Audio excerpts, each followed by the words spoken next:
안녕하십니까. 여러분을 성경의 지세계로 안내할 성김은 박사입니다. 반갑습니다. 네, 안녕하십니까. 오늘은 스터디 위드미 BJ 면제가 속죄가 된 이유에 대해서 구약의 죄의 개념의 변천과 주기도문 등의 복음서에 나타난 몇 가지 개념들을 살펴보도록 하겠습니다.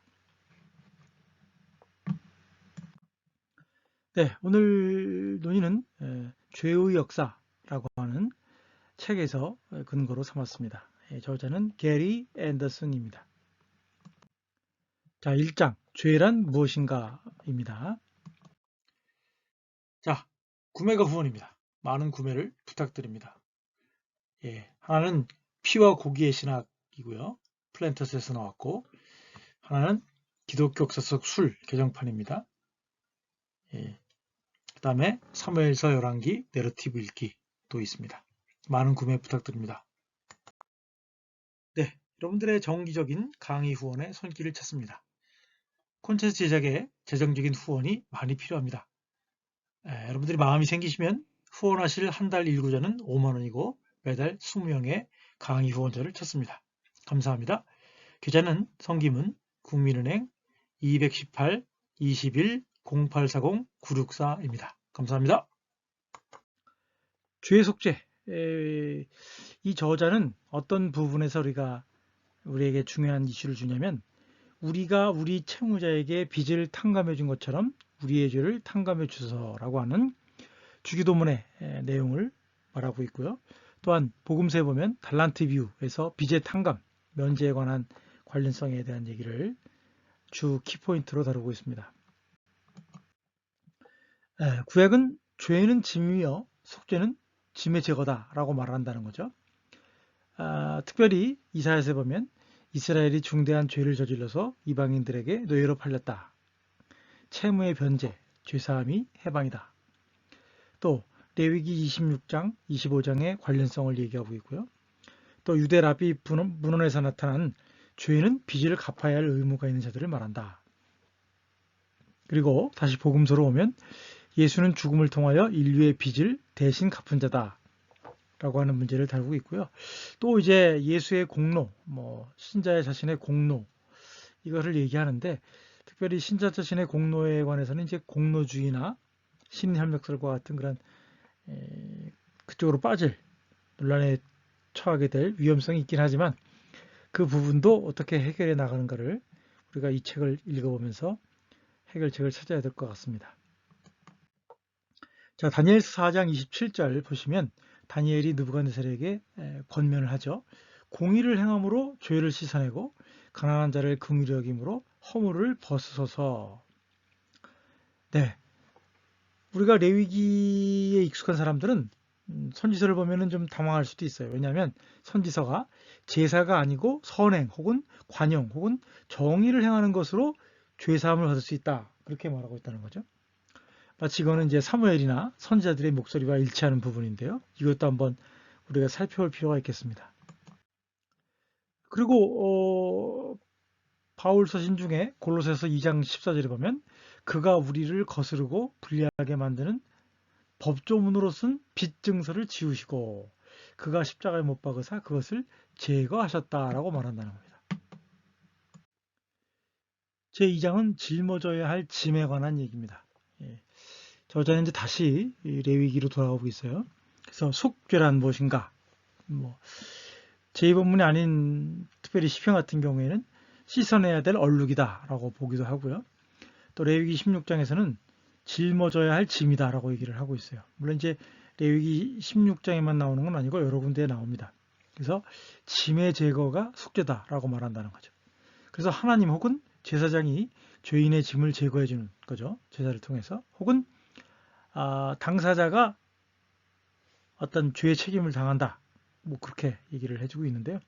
하여튼 이 나사아본이라고 불리는 개념에 대해서는 다양한 의미가 있기 때문에 여기서 자세하게 다루지는 않겠습니다. 죄의 짐을 없애주는 것, 그게 이제 제가 말씀드린 것처럼 제2본문에도 나오지만 BJ 본문에서도 등장을 한다는 거예요. 이사야서 1장 4절 보면 허물을 짊어진 백성이다. 마치 무거운 짐을 진 짐승과 같은 그런 이스라엘 백성의 역할을 설명하고 있고요. 이러한 은유는 에스겔서에서도 등장을 합니다. 4장 4절부터 6절. 또한 속죄일의 염소 레위기 16장에서 죄를 짊어지고 광야로 가는 순념소라고 하는 내용에서도 죄라고 하는 것이 짐이다 라고 얘기를 해주고 있고요. 다시 창세기로 넘어가면 가인은 내가 짊어지기 매우 무거운 죄라고 말하고 있다는 점도 독특한 부분이라고 할 수가 있겠습니다. 네, 이제 3장으로 넘어갈게요. 속죄를 갚아야 될 빚이라고 설명을 합니다. 죄를 짐에 빗대던 비유가 제2성경기에 들어서면 죄를 빚에 빗대는 비유로 대체됩니다. 이건 이제 페르시아 시대에 아람어가 표준어가 되면서 드러나는 경향 중의 하나라고 볼 수도 있겠습니다.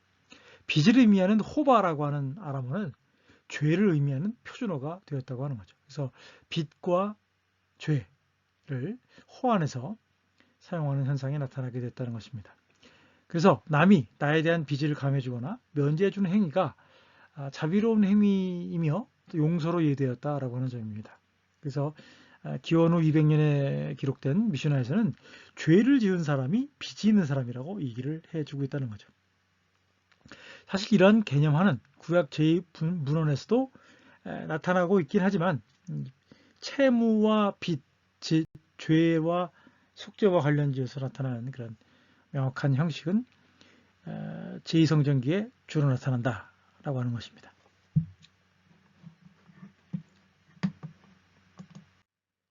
자, 다시 이제 예수의 주기도문으로 넘어올게요. 주기도문의 빚의 탕감은 헬라어보다는 생어적 특징이 있다는 데 있습니다. 그러나 죄 용서에 관한 부연 설명을 발견할 수 있는 것은 용서받지 못한 자의 종의 비유에서 발견할 수 있다라고 하는 거죠. 마태복음 18장 23절에서 35절입니다. 죄를 지을 때 채무 노예가 될 위험이 있고 그 행동을 고치지 않으면 악행의 대가를 속죄, 돈으로 갚는 일을 해야 한다라고 하는 것입니다. 쿰란사본에서의 죄의 의미를 살펴보면요.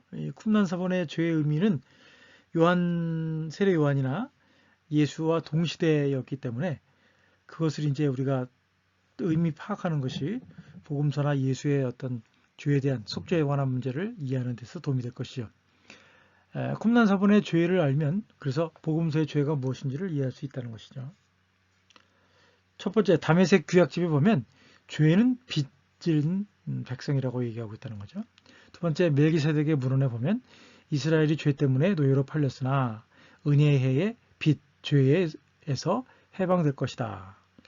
이것은 일부 종파들의 입장이 아니라 당시 모든 유대인들이 공유하던 개념이었다고 하는 것입니다.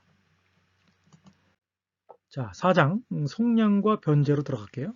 이사야 40장 이하가 중요한 이유를 살펴보면 빚의 면제, 스스로의 노력, 선행으로 혹은 징계를 받음으로, 빚을 갚음으로 하나님의 속량, 구원 혹은 위로, 회복의 행위를 통하여 이루어진다고 보았다는 것이죠. 그래서 그 노력의 때가 끝났고 그 죄악이 사함을 받았느니라. 그 모든 죄로 말미암아 여호와의 손에서 벌을 배나 받았느니라. 이사야 40장 2절이죠. 죄악으로 빚이 변제되었다라고 하는 해석인 거죠.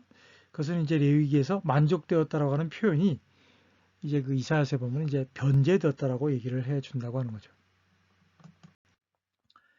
나머지 이야기들 되게 흥미롭습니다. 여러분들이 책을 구매를 해서 한번 보시면 많이 유익할 거라 생각이 들어요. 그래서 본서에서는 안셀무스의 예수의 속죄론으로 돌아가 마무리를 합니다. 그래서 저자에 따르면 안셀무스의 주장처럼 예수의 성육신은 인류의 빚을 갚기 위해 오신 것이다. 그래서 예수는 어떤 죄에 대한 형벌을 당하려고 오신 게 아니라 자발적으로 일종의 자선행위로서 인류의 빚을 변제하려고 오신 것이다 라고 얘기를 해주고 있다고 하는 거죠.